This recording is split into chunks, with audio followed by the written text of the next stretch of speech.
Chapter 1. The House with No King. There is a house on an island, and the man who owns it has been gone so long that people have started to forget his face. His name is Odysseus. 20 years ago he sailed off to fight a war at a place called Troy. He won that war. He was clever, the cleverest of all the Greek kings, and when the great city finally burned, it was partly his doing. And then he vanished. The other kings who survived went home to their wives and their halls and their old beds. This one man did not. Nobody knows where he is. That is the thing to hold on to. Nobody knows if he is alive. Far away, on a lonely island ringed by sea, a goddess named Calypso keeps him. She wants him for a husband. She has offered him ease, comfort, even the promise of never growing old. And every single day, he walks to the shore and sits and stares at the water and weeps, because all he wants is to see the smoke rising from his own chimney one more time before he dies. The gods on Olympus finally take pity, all of them except one. The sea god Poseidon hates Odysseus with a long, patient hatred, and we will learn why later. But while Poseidon is away, feasting at the edge of the world, gray-eyed Athena leans toward her father Zeus and says, "Enough. Bring him home." So a plan is set in motion, but it does not start with Odysseus. It starts with his son. The boy is called Telemachus. He was a baby in a blanket when his father left. Now he is grown, almost, and he is drowning, because his father's house has been invaded. More than 100 young noblemen have moved into the halls, uninvited, and they will not leave. They call themselves Suitors. They say they are courting Telemachus's mother, Penelope, because surely by now her husband is dead. And while they wait for her to choose one of them, they eat. Every day. His cattle, his sheep, his wine. They lounge and sing and gamble and grow fat on a dead man's wealth, and there is nothing one young man can do to stop 100 armed guests. Into this house walks a stranger. An old family friend, or so he seems. It is Athena, wearing a disguise, and she looks at this sad, defeated boy and she pours courage into him like wine into a cup. "Your father is not dead," she tells him. "I feel it. And you cannot sit here forever letting these men devour your life. Sail out. Go find the men who fought beside him. Ask them what happened. And if you learn he is truly gone, come home and bury his memory and drive these leeches from your door like a man." Then she is gone, up through the smoke, and the boy watches her go and understands he has been speaking with a god. Something has changed in him. The next morning he calls the whole island to assembly, the first such meeting since his father sailed. He stands up, and his voice shakes, and he says it plainly. "These men are ruining me. It is not right," and the suitors just laugh. Their ringleader, a cold one named Antinous, tells the boy to blame his own mother. Because Penelope, it turns out, has been fighting her own quiet war for years. She told the suitors she would choose a husband once she finished weaving a burial shroud for her husband's old father. A sacred duty. No one could refuse it. So every day she sat at the great loom and wove. And every night, by torchlight, in secret, she unraveled everything she had done. 3 years she held them off with that trick. 3 years the cloth was never finished, until a servant betrayed her, and they caught her at it and forced her to weave it to the end. That is the mother. That is where Telemachus gets his cunning. The suitors refuse to leave, so the boy does the brave thing. In secret at night, while his mother sleeps, he loads a ship with wine and grain. His old nurse weeps and begs him not to go. He goes anyway. Athena, still in disguise, gathers a crew, and under the cover of dark they slip out of the harbor and out to open sea. He sails first to sandy Pylos, to the oldest surviving warrior of the war, a king named Nestor.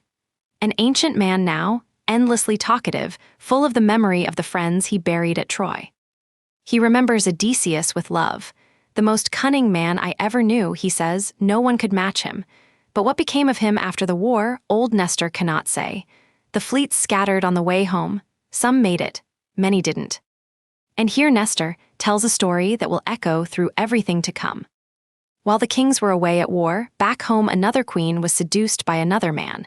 When her husband, the great King Agamemnon, finally came home in triumph, they murdered him at his own table. For 7 years the killer sat on his throne. And then the murdered king's son came home, a young man, and he took his revenge cleanly, completely. "Do you hear it, boy?" Nestor says, "Be like that, son. Win yourself a name." It is a warning and a promise folded into one. A house can be stolen. A father can be betrayed at his own hearth, but a son can set it right. Nestor sends Telemachus onward by chariot, with his own son as a companion, across the land to a place called Sparta, to the house of Menelaus, and to the woman whose face started the whole war, Helen. They arrive in the middle of a wedding feast, in a hall so rich it glitters like the sun. And Menelaus and Helen look at this travel-worn young stranger, and they cannot stop staring, because he has his father's face. When they finally speak Odysseus's name, the whole room dissolves into tears, everyone remembering the same beloved missing man. Helen, who knows secrets of Egyptian medicine, slips a drug into the wine that softens grief, so they can bear to tell the old stories. And they tell them. How Odysseus once crept into Troy in beggar's rags as a spy. How he crouched inside the belly of the wooden horse with the best warriors, in the dark, in the silence, keeping them all still and alive by the strength of his will. And then Menelaus tells the thing Telemachus crossed the world to hear. On his own long journey home, Menelaus was stranded, and he wrestled a shape-shifting sea god, the old prophet Proteus, and forced the truth out of him. And Proteus told him the fate of the men who sailed from Troy, who drowned, who was murdered, and one more still alive. I saw him, the sea god said, weeping on an island. A goddess holds him there against his will. He has no ship, no crew, no way across the water. He cannot get home. Alive, after all this time, Odysseus is alive. But he is trapped on Calypso's island at the very edge of the map, and there is no one to save him. And while his son sits in that glittering hall in Sparta, finally holding a thread of hope, back home, the trap is closing. Because the suitors have learned that the boy is gone, and they are afraid of what he might become.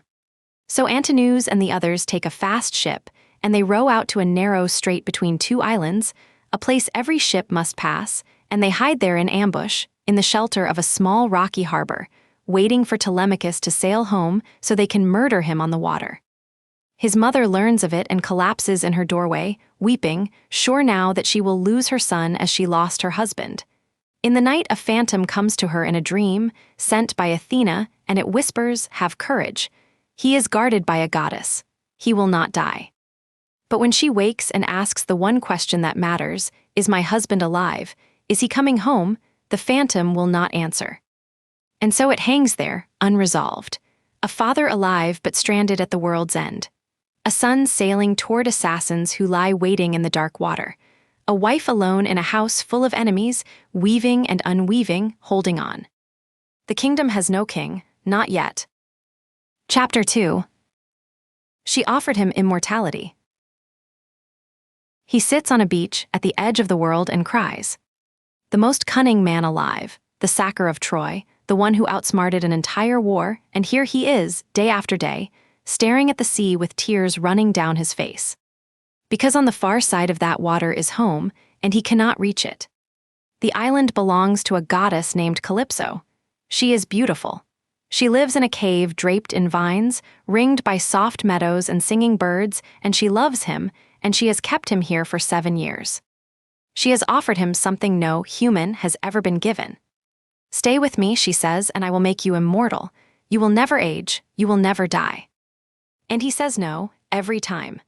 Because immortality on a lonely island is not a gift. It is a beautiful prison. He would rather grow old and die in his own home than live forever in someone else's paradise. Then far away on Olympus, the gods finally move. Gray-eyed Athena pleads his case before her father Zeus, and Zeus agrees. He sends the messenger god Hermes flying down across the sea with a command, "Let the man go." Calypso is furious. She rages at the unfairness of it, that the gods take their mortal lovers freely, but begrudge her this one man she saved from drowning. But she cannot defy Zeus, so she goes to the beach and she tells him, "You can leave." He does not trust it. After 7 years, he suspects a trick, and he makes her swear a binding oath that she means him no harm. She swears, and then, gently, she helps him. He builds a raft. With his own hands, he fells the tall trees and shapes the planks and fits them together, and in 4 days he has a small vessel. And on the 5th, she stocks it with wine and bread and water, and sends him off with a fair wind. She offers him beauty and endless life one last time. He chooses the sea. For 17 days he sails, alone, sleepless, steering by the stars, and it works. Land appears on the horizon. He is almost there. And that is when the sea god sees him. Poseidon has been away at the far edge of the world, and now on his way home he looks down and spots Odysseus, safe, nearly saved, and his old hatred flares.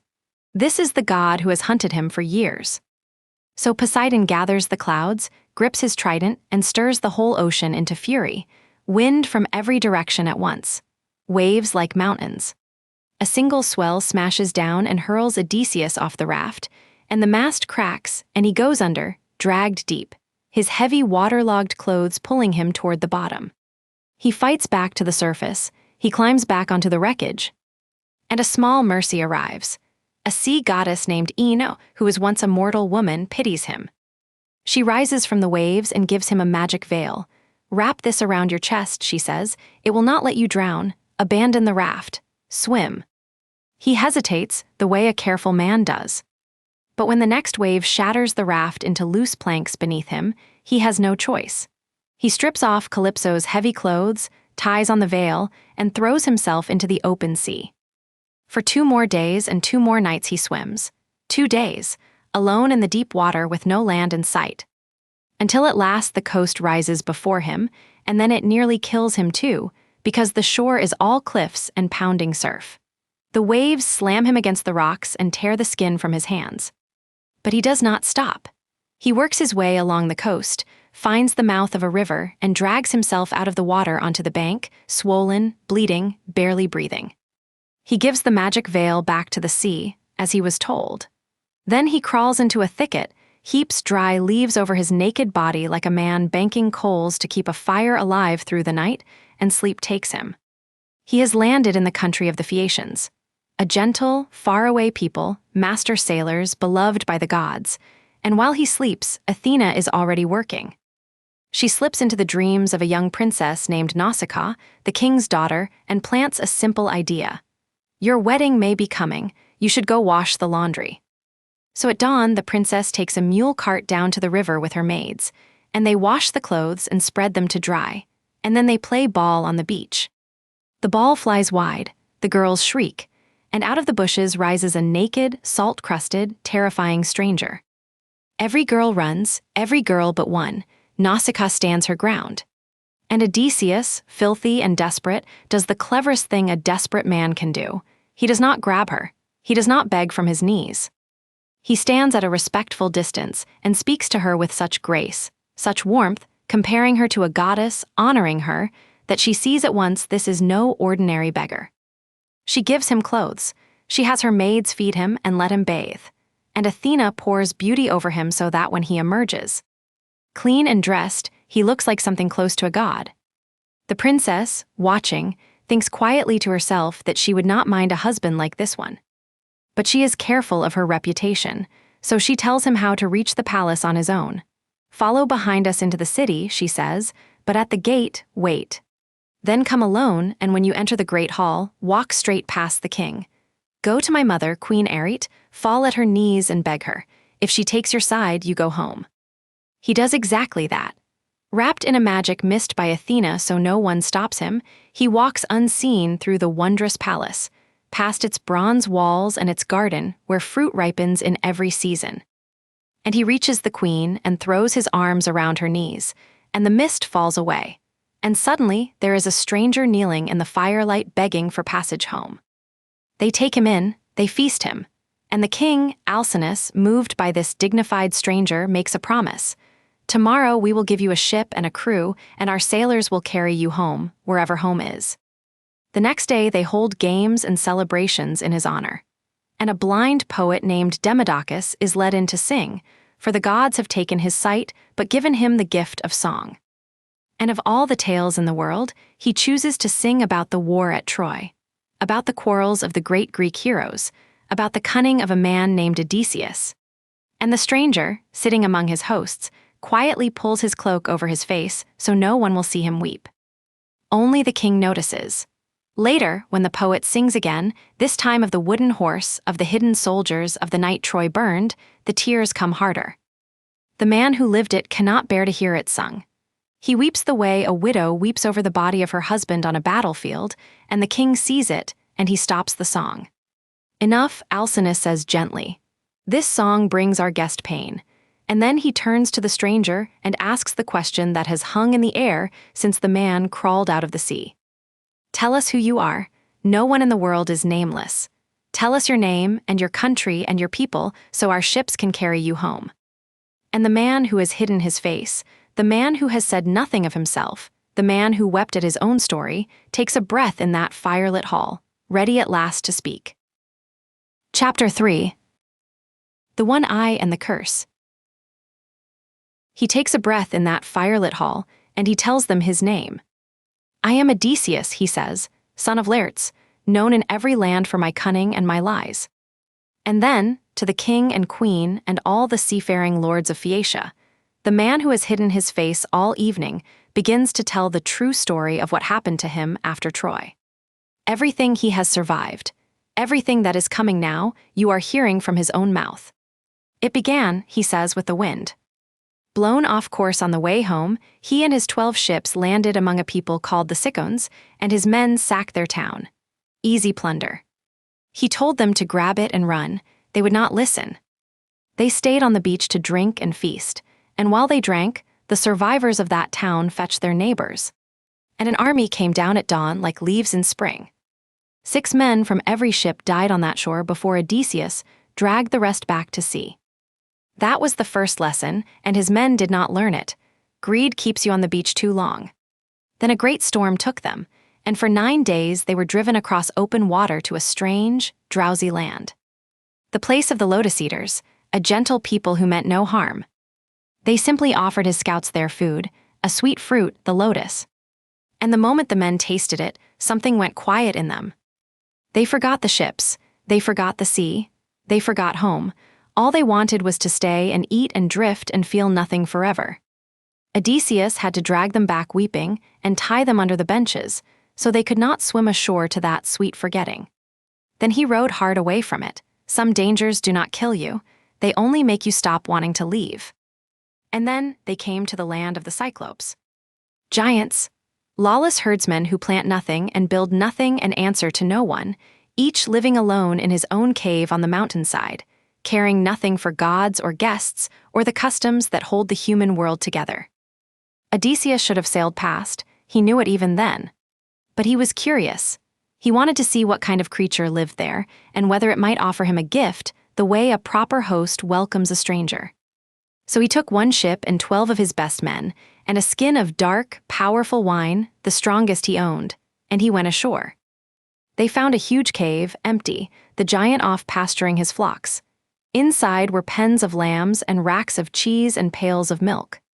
His men begged him, take the cheese, take the lambs, drive them to the ship and go, now, before he comes back. And this is the choice that cost him everything. He says no, he wants to meet the giant, he wants the gift. So they wait, and at dusk the ground shakes. And the Cyclops comes home, driving his flock, so massive he looks less like a man than like a mountain peak standing alone against the sky. His name is Polyphemus. He herds the ewes inside, and then he lifts a stone to seal the door, a boulder so vast that 22 wagons could not have moved it. They are sealed in with him now, there is no way out. He lights his fire and sees them. Strangers, he booms, who are you? Odysseus answers with courtesy. We are Greeks, wanderers from Troy, and we come as your guests, and the gods protect guests, so honor us as the custom demands. The giant laughs. We Cyclopes care nothing for your gods, he says. We are stronger than they are. And then he reaches out, snatches up 2 of the men, dashes them against the ground like puppies and eats them. Flesh, bones, everything, in front of the others. Then he lies down among his sheep and sleeps. Odysseus reaches for his sword. He could drive it through the giant's chest right now, and then he stops. Because if he kills Polyphemus, they are still trapped behind that impossible stone, sealed in a tomb they cannot open. To kill the monster is to die with him. So he waits through the longest night of his life. At dawn the giant eats 2 more men, drives his flock out, seals the door behind him, and is gone. 4 men eat. And Odysseus, locked in the reeking cave, begins to think. This is the thing the giant does not understand. He has strength. Odysseus has a mind. He finds a great club of green olive wood, huge as a ship's mast, and he cuts off a length and sharpens it to a point and hardens the tip in the fire and hides it. He picks 4 men by lot to help him, and he waits. At evening the giant returns, seals them in, eats 2 more men. And now Odysseus steps forward, polite, holding a bowl of that dark, powerful wine. Here, he says, you have eaten, men, now drink. The giant drinks. He has never tasted anything like it. More, he demands, more, and tell me your name, stranger, and I will give you a guest gift. Odysseus gives him more and more until the wine goes to the giant's head. And then he says, you asked my name. My name is Nobody. My mother, my father, all my friends, they call me Nobody. The giant grins, then here is your gift, Nobody, I will eat you last. And he topples over backward, dead drunk, wine and human flesh spilling from his mouth, and sleep takes him. Now, they heat the steak in the coals until the green wood glows, and they lift it together, and they drive the burning point deep into the giant's single eye and lean on it and spin it, round and round, the way a shipwright drills a beam, and the eye hisses and crackles and the blood boils around the wood. Polyphemus wakes screaming, a howl that shakes the rocks, and he wrenches the stake from his ruined eye and roars into the night. And the other Cyclopes come running to his cave, calling through the door. What is wrong, Polyphemus? Is someone hurting you? Is someone killing you? And the blind giant bellows back the truth. Nobody is killing me. Nobody by trickery, not by force. And his neighbors sigh. If nobody is hurting you, they call, then you are sick, and that is the will of the gods, and there is nothing we can do. Pray to your father Poseidon. Outside the cave, in the dark, Odysseus laughs. His false name has worked perfectly. But he is still trapped. So at dawn, when the blind giant rolls back the stone to let his flocks out to graze, he sits in the doorway with his arms spread wide, feeling every animal's back as it passes, certain he will catch the men trying to slip out. He does not think to feel underneath. Because Odysseus has lashed the big rams together in 3s and tied a man beneath the belly of each middle one, hidden in the wool, and he himself clings under the finest ram of the whole flock, gripping the fleece with all his strength. And one by one, the sheep walk out between the giant's legs, and the men ride out beneath them, unseen. The great ram carrying Odysseus goes last, and the giant even pauses to stroke it and murmur to it, wondering why his favorite is so slow today, never knowing his enemy is hanging inches beneath his hand. They reach the ship, they drive the stolen flock aboard and row for open water, and they are saved. And here Odysseus makes his second great mistake, and this one he will pay for the rest of his life. He cannot resist. As the ship pulls away, he shouts back across the water, mocking the blinded giant, taunting him. And Polyphemus tears a hilltop loose and hurls it, and it nearly swamps them. His men beg him, stop, please, you will get us killed, but his pride is burning too hot. And he calls out one more time, and this time he throws away the trick that saved him. He gives the giant his real name. If anyone asks who blinded you, he shouts, tell them it was Odysseus, sacker of cities, son of Laertes, who lives in Ithaca. And the giant groans, because now it all makes sense. A prophet warned me long ago that a man named Odysseus would take my sight. I always imagined someone tall and strong, not this little nobody with his wine. Then Polyphemus lifts his blind face to the sky, and he prays to his father, the god of the sea. Hear me, Poseidon. If this man is truly your son's enemy, then grant that Odysseus never reaches home. Or if he must reach it, let him come late and broken and alone, having lost every one of his men, in someone else's ship, and let him find nothing but grief waiting in his own house. And out in the deep, the sea god hears his son, and he nods. Odysseus does not know it yet. He is laughing on the deck of his ship, sailing away with his stolen sheep and his cleverness and his name. He thinks he has won. But the whole long ruin of his journey home, every storm and shipwreck and drowned companion still to come, begins in this moment, with a proud man who could not sail past an island, and could not stay quiet when he should have. The one eye is blinded, the curse is spoken, and the sea is listening now. Chapter 4. They could see home. They were so close to home, they could see the fires burning on the shore. After the horror of the Cyclopes, Odysseus and his men came to a floating island ruled by Aeolus, the keeper of the winds. He welcomed them, feasted them for a month, and when they left, he gave Odysseus a parting gift. A great leather bag, tied shut with silver wire, and inside it he had trapped every stormy wind that could blow them off course. Only a gentle west wind was left loose, to carry them straight home. It was the perfect gift, it could not fail. For 9 days they sailed. Odysseus steered the whole time himself, never sleeping, never letting go of the line, until on the 10th day the shore of Ithaca rose up ahead. Home! He could see people tending fires on the hillsides. And finally, exhausted, certain they were safe, he let himself fall asleep. That was the mistake. Because his men had been watching that mysterious bag the whole voyage, and they had convinced themselves it was full of treasure. Silver and gold that their captain meant to keep for himself. So while he slept with home in plain sight, they untied the silver wire. Every wind in the world burst out at once. A shrieking storm seized the ships and hurled them back the way they had come, all the way back to the island of Aeolus. And this time, when Odysseus came ashore and begged for help again, Aeolus recoiled from him. "Get out," he said, "a man this hated by the gods I will not help. Leave." So they rowed away with no wind at all, hearts breaking, and came to a harbor ringed by high cliffs. The land of the Laestrygonians. And the Laestrygonians were giants, and they were cannibals. When Odysseus sent scouts into their town, the giant king snatched one up and ate him, and then the whole tribe came swarming to the cliffs and rained down boulders on the ships crammed in the narrow harbor below, smashing them to pieces and spearing the drowning men like fish. Only one ship survived. Odysseus had moored his own outside the harbor, apart from the rest, and he cut the ropes and screamed at his men to row for their lives. Of the 12 ships that left Troy, now there was one. Everyone else was gone. That one ship came at last to a wooded island, and there lived a goddess named Circe. Odysseus split his men into 2 groups and sent one party inland to scout, led by a man named Eurylochus. They found a house of polished stone, and inside a beautiful voice was singing at a loom, and around the house strange tame lions and wolves moved gently, without menace. The goddess came out smiling and invited the men in. All of them went, all but Eurylochus, who hung back suspicious. She sat them down and mixed them a warm drink, honey and cheese and wine, laced with a drug that stole their memory of home. And the moment they drank it, she struck them with her wand, and they became pigs.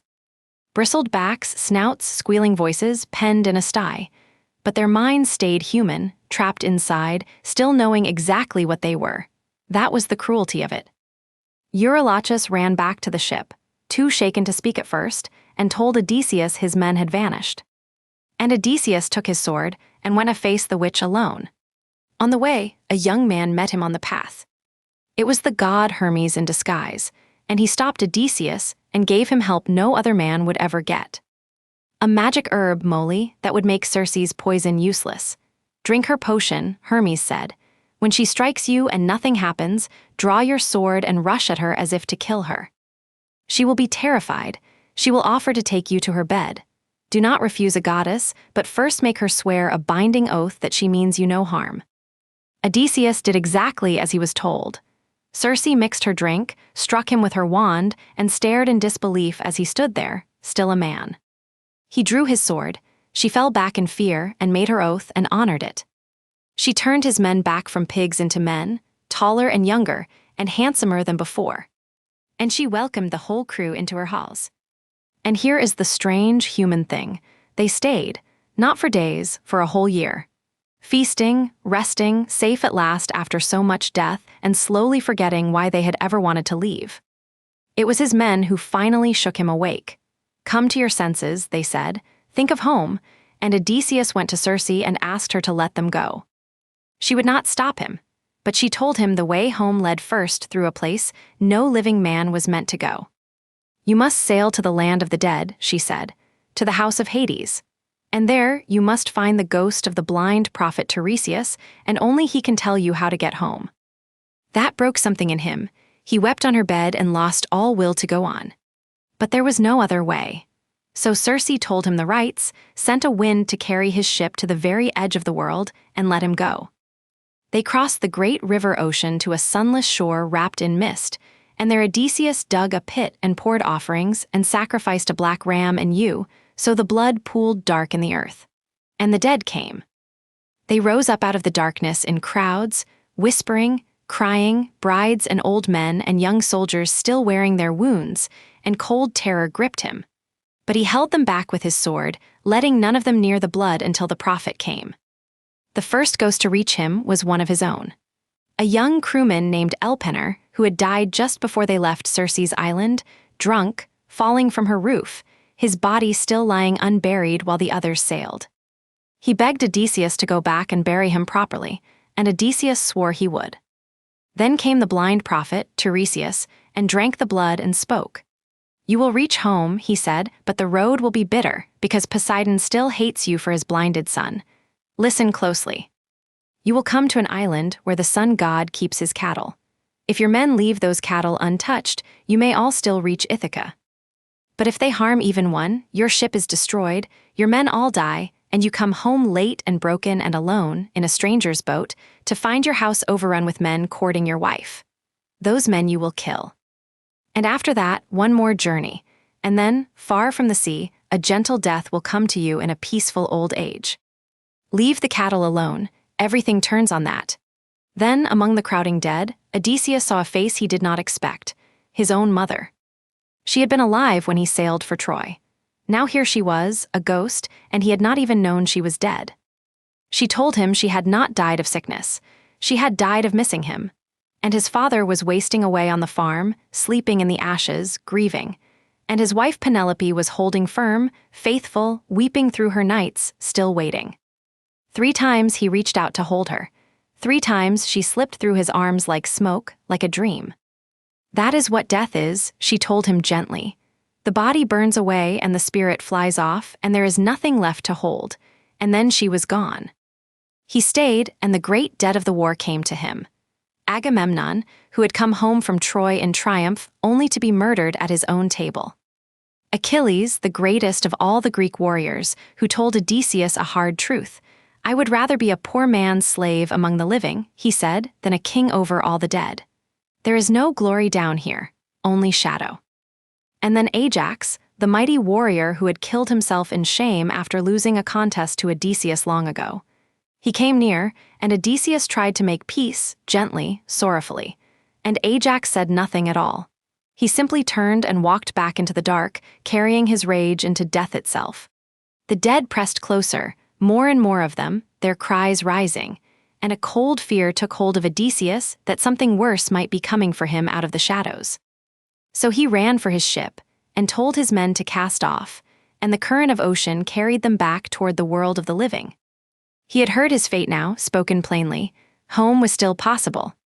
But only if he and his men could pass one island, and keep their hands off what belonged to a god. And Odysseus, who could not resist a boast, and could not resist a gift, and could not resist a year in a witch's halls, was sailing straight toward the one temptation that would cost him everything. Chapter 5. He chose to lose 6 men. Circe warned him before he left. She had brought him back from the edge of the world, back from the land of the dead, and before she let him sail, she sat him down and told him exactly what was waiting on the way home. 3 horrors in a row. And she told him how to survive each one, and which one he could not survive at all. First, she said, you will hear the sirens. They are 2 creatures who sit in a flowered meadow and sing. And their song is the most beautiful sound in the world, because it promises to tell you everything, all the secrets, all the wisdom, everything you have ever ached to know. And every sailor who hears it steers toward that voice, and their ships break on the rocks, and the meadow around the sirens is white with the bones of the men who came before, their skin rotting in the sun. You must not listen, Circe said. Plug your men's ears with wax so they hear nothing. But you, Odysseus, you clever, restless man, you will want to hear it. So let them hear you. Have your crew tie you to the mast, and no matter how you scream, no matter how you beg, tell them to bind you tighter and keep rowing. Then she told him about the strait. On one side, a cliff with a cave, and in the cave lives Scylla. 6 long necks, 6 heads, 3 rows of teeth in every mouth. She hangs above the water and snatches sailors off passing ships, 6 at a time, 1 for each head, and there is no fighting her. She is not mortal, you cannot win. On the other side of the same narrow strait is Charybdis, a whirlpool, a monstrous throat in the sea that swallows the whole ocean down 3 times a day and vomits it back up, and any ship caught in it is lost completely, crew and all. You must choose, Circe said, and here is the hard truth. Steer close to Scylla, because it is better to lose 6 men to her jaws than to lose every single man to the whirlpool. Do not slow down, do not stop to fight, just row and grieve and keep going. And then last she told him about an island, Thrinacia, where the sun god pastures his cattle, sleek and immortal, tended by his own daughters. Leave them alone, she said, this is the one that matters. If your men keep their hands off those cattle, you may all reach home. But if they touch even one, I promise you disaster. Your ship destroyed, your men dead, and you, if you live at all, coming home late and alone and broken. So he set sail, carrying all of it in his heart. The sirens came first. As the ship drew near, the wind died and the sea went glassy still. Odysseus softened wax and stopped his men's ears, one by one, and had them lash him upright to the mast. And then the singing began. And it was everything Circe promised. The sirens sang to him by name. They called him the glory of the Greeks and swore they would tell him all he longed to know. And Odysseus lost his mind with wanting it. He strained against the ropes. He shouted at his men to turn the ship, to set him free, his face twisted with need. But his men could hear nothing at all. They only saw him struggling, so they did what he had told them to do. They stood up and tied him tighter and bent to their oars and rowed until the singing faded behind them and was gone. That one he survived by planning for his own weakness. The next one he could not plan away. They came to the strait, and on one side the whirlpool Charybdis roared and churned, sucking the sea down into a black spinning pit, spraying froth to the top of the cliffs. It was so terrifying that every man stared at it, transfixed. Because while their eyes were fixed on the whirlpool, Scylla struck from the other side. She reached down with all 6 heads and plucked 6 men off the deck. Odysseus looked up and saw them lifted into the air above him, his strongest, his best, kicking and reaching down toward him, screaming his name. And there was nothing he could do. He had known this was coming, he had chosen it. He watched them carried up to her cave and eaten alive at her door, still crying out to him, and he said later it was the most pitiful thing he saw in all his years of suffering.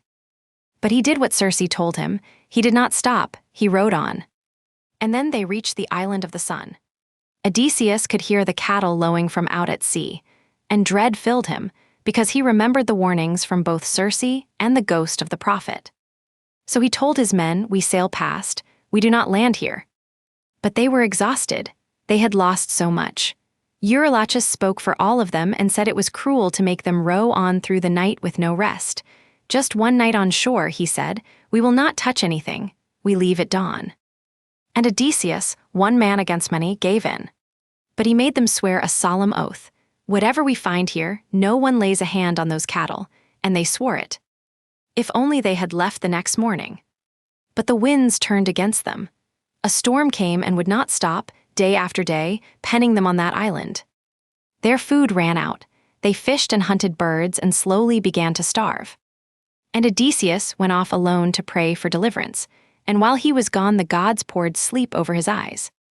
And while he slept, Eurylochus made his case to the starving men. Any death is hard, he told them, but starving to death is the worst of all. Let us take the finest of the sun gods' cattle and sacrifice them properly to the gods.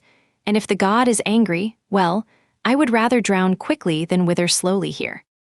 And the hungry men agreed. They rounded up the best of the sacred cattle and killed them. Odysseus woke to the smell of roasting, meat on the wind, and knew at once that they were doomed. He ran back, but it was far too late. The cattle were dead. And the gods sent signs so terrible that even now the men should have understood. The flayed hides began to crawl along the ground. The meat on the spits, raw and cooked alike, began to low. the sound of living cattle groaning from the meat itself. And still, for 6 days, the men feasted on the herd of the sun. Up in heaven, the sun god raged and demanded justice from Zeus. "Punish them," he said, "or I will take my light down to shine only on the dead." And Zeus promised him he would strike their ship with a thunderbolt and shatter it on the open sea. On the 7th day, the storm finally lifted, and the men boarded the ship and sailed away from the cursed island, glad to be gone. And the moment land was out of sight, Zeus kept his word. A black cloud settled over the ship, the sea went dark. A screaming wind snapped the mast, and it fell and crushed the helmsman's skull. And then the thunderbolt struck, and the whole ship spun and filled with sulfur and smoke, and every man was thrown into the water. They bobbed on the waves around the wreck like seabirds, and then they were gone, all of them. The gods took their homecoming away. Every man Odysseus had led out of Troy was now dead, everyone, and he was alone. He lashed the broken keel, and the fallen massed together with a strip of leather and clung to them, riding the wreckage across the sea. And the current carried him, of all places, straight back toward the whirlpool. All night he was swept backward, and at dawn he came again to Charybdis just as she swallowed the sea down. His raft went into the pit, but Odysseus leapt and caught the branches of a wild fig tree that grew over the water, and he hung there, clinging like a bat, unable to climb up and unable to touch down, waiting, just waiting, for the whirlpool to spit his timbers back up. And at last it did. The planks came floating up out of the churning water, and he let go and dropped down onto them and paddled away with his bare hands before Scylla could see him. For 9 more days, he drifted alone on the open sea. On the 10th night, the current washed him up on an island, and there a goddess found him, Calypso, beautiful and lonely, and she took him in. And that is where he stayed. 7 years, held by a goddess who loved him, on an island at the edge of the map, the sole survivor of everything, so far from home that home had become almost a rumor. And that, Odysseus said quietly, to the king and queen in their glittering hall, is my whole story. You already know the rest, how I washed up here on your shores, there is no use telling it twice. The tale was finished, the wandering was told, everyone in the hall sat in silence. And every one of them knew that this ruined, weeping stranger who had lost the whole world was, at last, almost home. Chapter 6. The Beggar Who Strung the Bow. He came home asleep. After everything, after Troy and the Cyclopes and the whirlpool and the years on Calypso's island, the Phaeacians finally gave Odysseus the ship he needed. They laid him on the deck with all their gifts of gold and bronze, and he slept the whole way across. And they carried him ashore onto a quiet beach in Ithaca, and set him down still sleeping and rowed away. He had crossed the whole world to reach this place, and he did not even wake to see it. When he opened his eyes, he did not know where he was. Athena had wrapped the coast in mist, so it looked strange to him. And for a terrible moment, he thought he had been cheated again, dumped in some foreign land. Then the goddess came to him, and the mist cleared, and she told him the truth. You are home, but home is not safe. Because his house had been overrun. For years now, more than 100 young noblemen had been living in his halls, eating his herds, drinking his wine, courting his wife Penelope, and waiting for her to give up and marry one of them. They had grown bold. They were plotting to murder his son. And a lone man walking through his own front door would simply be killed. So Athena and Odysseus made a plan built on patience. She touched him and withered him. His straight back bent, his skin wrinkled, his hair thinned to gray, and she dressed him in filthy rags. The sacker of cities became a beggar, so pitiful no one would look at him twice. That was the whole point. He would walk into his own home unseen, and learn who was loyal and who was not, and choose his moment. First he went to the one man he knew he could trust. His old swineherd, Eumaeus, a slave who had served the family since before Odysseus was born. The beggar sat at his fire, and Eumaeus fed him and sheltered him and spoke with love about a master he believed was dead, never knowing that master was sitting across from him. And into that same hut, guided home from his travels by Athena, walked Telemachus. The son had grown into a young man while his father wandered. And now, in a humble farmhouse, Athena stripped away the disguise for a single moment, and the old beggar stood up straight and tall, and he said, "I am your father, the one you have mourned." Telemachus could not believe it. He thought it was a god playing tricks. But it was true, and when he understood, the two of them threw their arms around each other and wept, years of loss pouring out, crying like birds robbed of their young. Together at last. And together they began to plot. The plan was simple and merciless. Tell no one. Let the beggar go into the house and take the insults. Say nothing, do nothing, until the moment came. And quietly, secretly, remove every weapon from the walls of the great hall. So the beggar came home. He walked through his own gates leaning on a stick, and the suitors laughed at him. They threw food. One of them kicked him. They mocked the filthy old man begging scraps in the house he owned, and he swallowed all of it. He watched. He remembered every face. He learned which servants had betrayed the family and which had stayed loyal. And still no one knew him. Almost no one. An old woman was told to wash his feet. Eurycleia, the nurse who had held him as a newborn. And as her hands moved up his leg, she felt an old scar, a wound from a boar's tusk when he was a boy, a scar she knew better than anyone. She froze. She looked up at his face and knew. Her eyes filled, and her mouth opened to cry out his name. And his hand shot to her throat, and he whispered, "Silence, or you will destroy me." And she held the secret. Then in the hall, Penelope did something quiet and enormous. She had held out for years. But she was worn down now, and she announced a contest. She brought out the great bow of Odysseus, a bow no ordinary man could even bend. And she set up a row of 12 axe heads in a line. "Whoever can string this bow," she said, "and shoot a single arrow clean through all 12 axes, him I will marry." She thought she was choosing between men she despised. She did not know her husband was watching from the corner in rags. One by one, the suitors tried. They were strong young men, and they heaved and strained and could not even bend the bow enough to loop the string. They warmed it by the fire, they rubbed it with grease, nothing. The best of them failed, and the mood in the hall soured toward anger.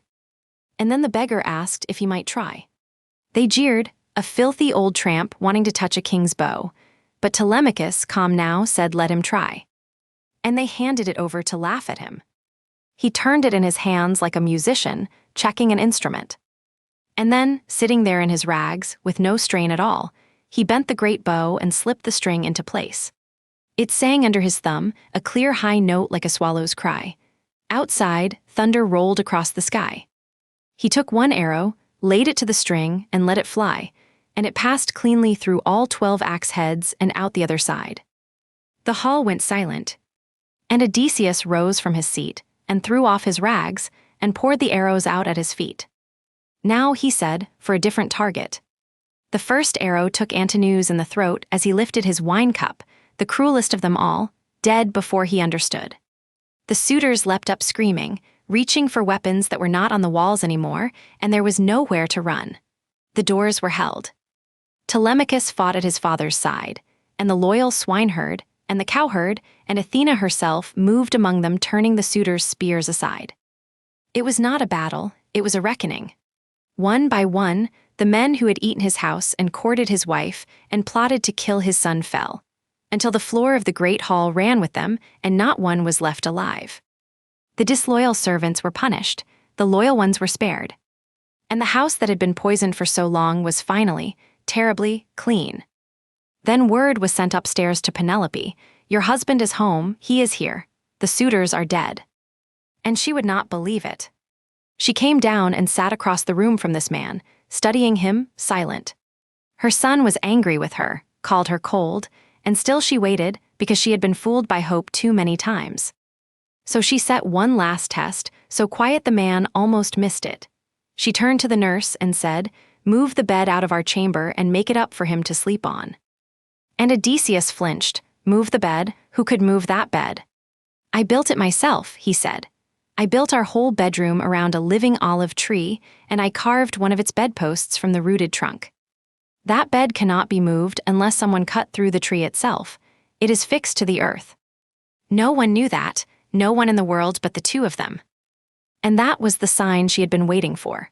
Her knees went weak, and she ran to him and threw her arms around his neck and would not let go, and she wept and asked him not to be angry that she had been so careful for so long. And he wept too, 20 years. And Athena held back the dawn to make the night longer, so the two of them could lie together and tell each other everything they had lost. But it was not quite finished. In the morning, Odysseus went out to the countryside, to the last person waiting for him. His old father Laertes, who had let himself waste away with grief, working alone in his orchard in rags, half dead from missing his son. Odysseus tested him too, then could not bear it and told him plainly, "Father, it is me." And he named the trees the old man had given him as a boy, the exact count of pears and figs and apple trees they had walked among together long ago. And Laertes broke and held his son and came back to life. There was one last storm to weather.